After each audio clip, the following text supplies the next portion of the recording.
Salute and greetings.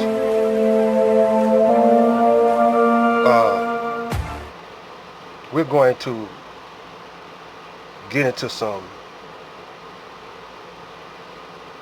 science of how technology is being played by different YouTube superstars like Alex Jones and others. But out the gate, Alex Jones has the most persuading con game it is. Now, Alex Jones is being put on the hot seat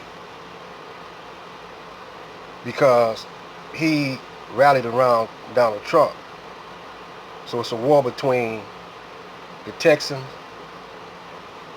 and the Northerners. Let's check it out.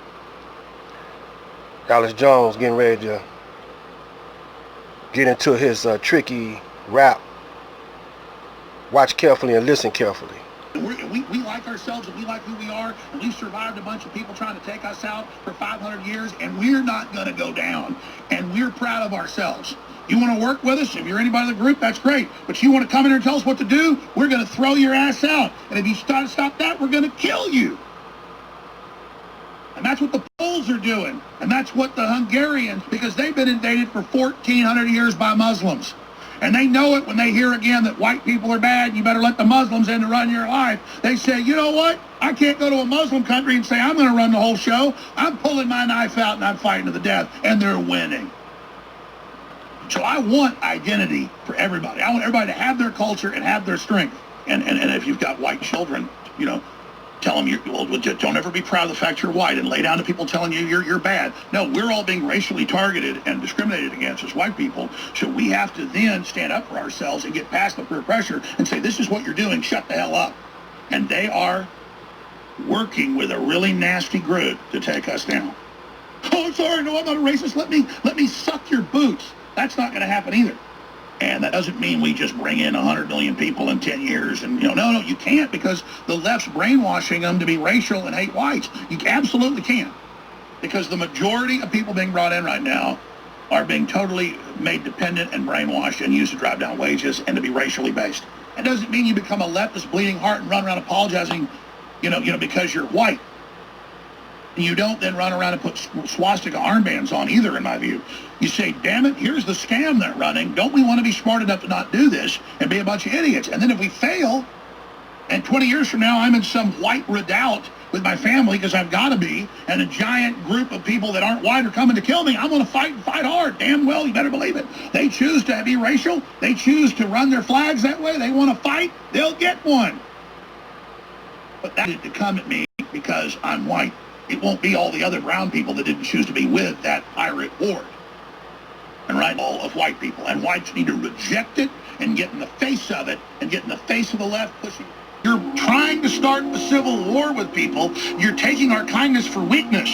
Do you understand? The American people will kill all of you. If you want a real war, a 1776, I'm not the one that's calling for violence. You're going to get wrecked bad. I don't want a war. Right. I don't need some, coming of age deal to kill a bunch of liberals. I just can't. But I also feel like I'm in dereliction of it as a citizen of my duty, not saying we have to start getting ready for insurrection and civil war because they're really pushing it. They will line you and your family up, and they'll shoot you in the head, and they'll rape your daughters, and they'll kill your sons, and they'll make your wife work in a field till she dies. You better pray there's not a civil war, because I guarantee you're the one calling for all this. I guarantee you, sonny boy. I hope every one of them that wants violence and war knows this. I'm not going to talk about what people are planning in defense of this, but you just know this. This is a two-way street. They have no idea who they're messing with. It will trigger an extended, long-term, bloody, hot war in this country. A sick part of me, a Machiavellian part of me, actually hopes they bring down Trump. Because it's going to be bloody, it's going to be bad, it's going to be hard, but it'll ensure our victory long term. Let me tell you something. 60 years ago, he would be in front of a firing squad in about a month. I don't want to have a big shooting war. I don't want to have to, arrest 10,000 of these people and have trials and hang their asses. But if it's done by a jury and we need to, I'll be there and pull the switch. I mean, I'm not going to sit here and, just call for, stuff without actually being part of it. I'd support the president right now moving against these people physically. I mean, let's be honest. We're in a war. I would support the president making a military move on them right now. The country's in that bigger crisis. We need to go ahead and move. It doesn't mean if down the road we fail to stop this race war, big horde of people are coming down the street for me and my family, shooting guns off in the air and burning buildings. I'm going to light up whoever I got to defend my family. But it doesn't mean I'm going to enjoy it. I'll do what has to be done. 1. An estimated 40 to 50% of the white population will not, for various reasons, engage the minority during an emergency. 2. American armed forces are spread around the world. A breakout of war abroad means fewer troops at home to handle the emergency. 3. Local law enforcement officials must contain the emergency until help arrives, though it may mean fighting a superior force. New York City, for example, has a 25,000-man police force, but there are about 1 million minority members in the city. We are confident that the minority could hold any city it took for only a few hours. The lack of weapons, facilities, logistics, all already at a final disadvantage. Since the Korean War, this department has shifted minority members of the armed forces to areas where combat is most likely to occur, coordinating through combat as many combat-trained minority servicemen as possible.